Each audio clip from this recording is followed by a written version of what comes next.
Teofimo Lopez, the prospect of the year.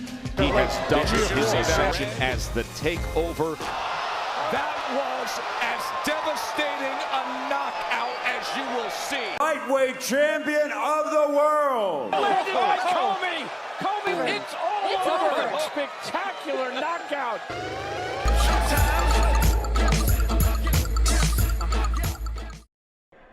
Welcome, Teofimo Lopez. This is your first world title that you're competing for. Yeah. Congratulations, that's big.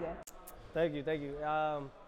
It's been a long journey, but you know, we finally got to this point now, so I'm excited. So we know nothing's like your first. So tell me how this moment feels, and like, what does fighting for the IBF lightweight mean to you? For me, it means everything. It changes the whole life cycle, if you want to say. You know, it changes everything that you turn your dreams into reality, and that's like that's like a big life changer right there. So for me, this fight, like you said, is nothing like the first, and this one right here means the world to me. This is the biggest opportunity and the biggest fight of my career. So this basically could change your life. That's what it is. Like, it will change it, you know, and that's what it's all about, you know. This is where my stock either goes up or it goes down. I'm not going down. I'm bringing my stock up. Only up. So since this is your first world title fight, I imagine that your training is going to be a little bit different. What are some new things that you implemented so that you could be ready? You know, we got an assistant coach now, assistant trainer Joey Gamache in camp with my father. You know, trying to see things from the outside as well. You know, bringing someone in that has, you know, also the experience. You know, and I feel like my father, he knows what he's doing. There's days where I'm just like, man, my body's beat. I recover and just get right back to it again. But that's just part of it, you know. The toughest part is training, and then before the easy part. The easy part is the fight night. So what are your thoughts on your opponent, Richard Commey? And what do you feel are your chances on winning this fight?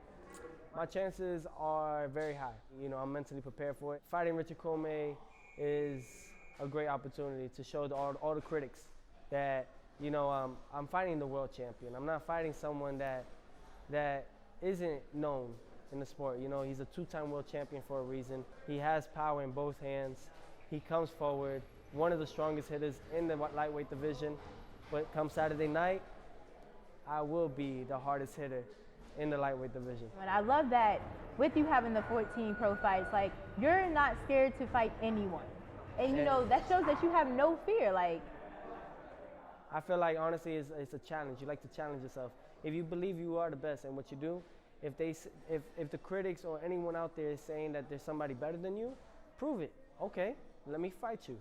And if you think that you're better than me, then accept the fight. I take off my hats to Commey for accepting the fight, but he had no other option though. I made it mandatory. I made it to where I earned my spot. I earned everything that I got to get to this point. And now it's just earning it again, beating Richard Commey, and then we see what happens next in 2020. Based off your last performance with Nakatani, this was the first time you had to go 12 rounds, and some people feel that you're not ready to fight for a world title right now.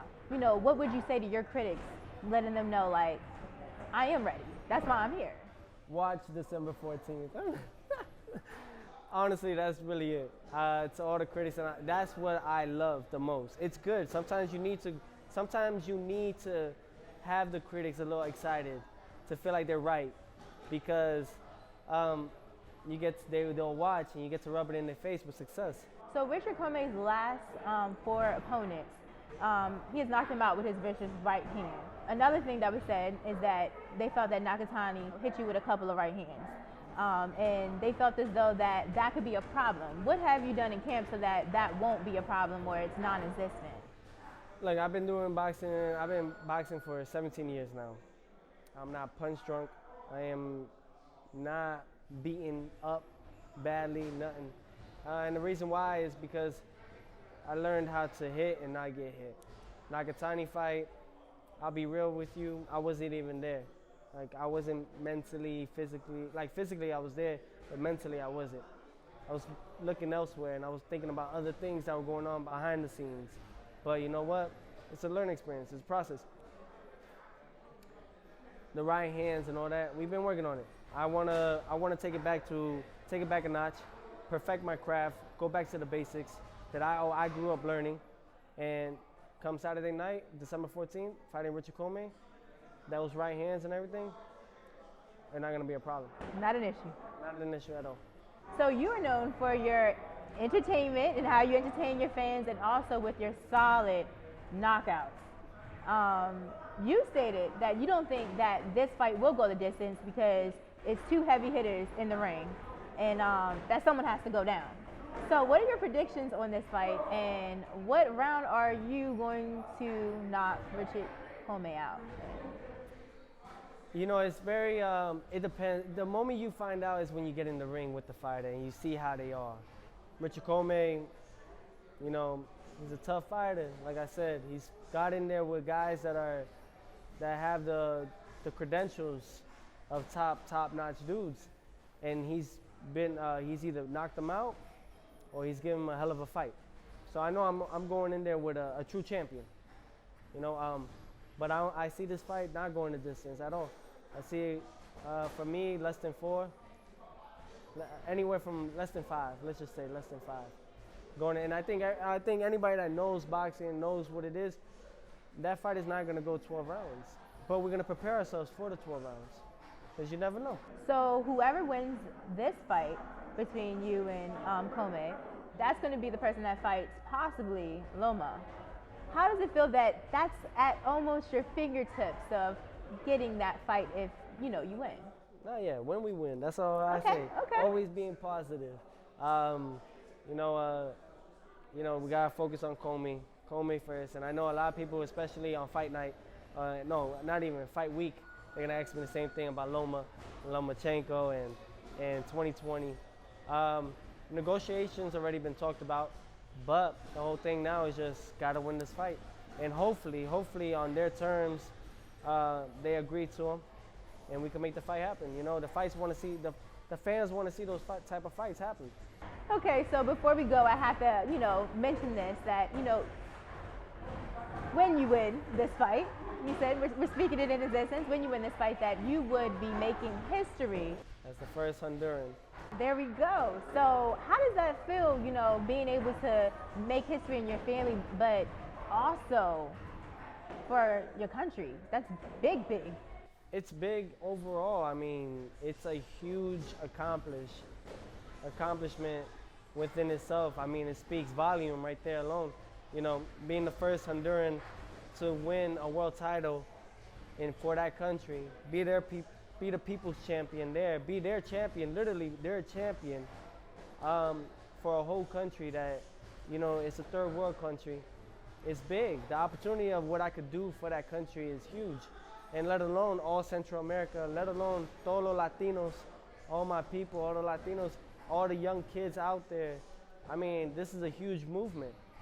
You know, things that Nipsey Hussle he wants to do, he wanted to do, may he rest in peace. There's things like that, man, that I respect and I love. I idolize on those things. So it's huge. It's a huge movement, for sure. And I can't wait. And I know that with God's plan and everything, I know that we're that close to making those things happen. I like it. Well, I want to thank you for this interview. I had a pleasure interviewing you, and I want to thank you for your time. Thank you so much. And tune in. December 14th, Madison Square Garden, Teofimo Lopez, The Takeover. Finished 2019 with a bang, and opening 2020 with a boom. Boom. December 14th, Madison Square Garden for the IBF Lightweight World Title. Let them know. Thank you. Thank you. There ain't nobody in this planet that could take my son, and I'm saying it right now, you know what I'm saying? We ready for the heavy hitters. You know, we're gonna take everybody by storm. Ain't nobody faster than him, ain't nobody hitting harder than him. Hey, come on.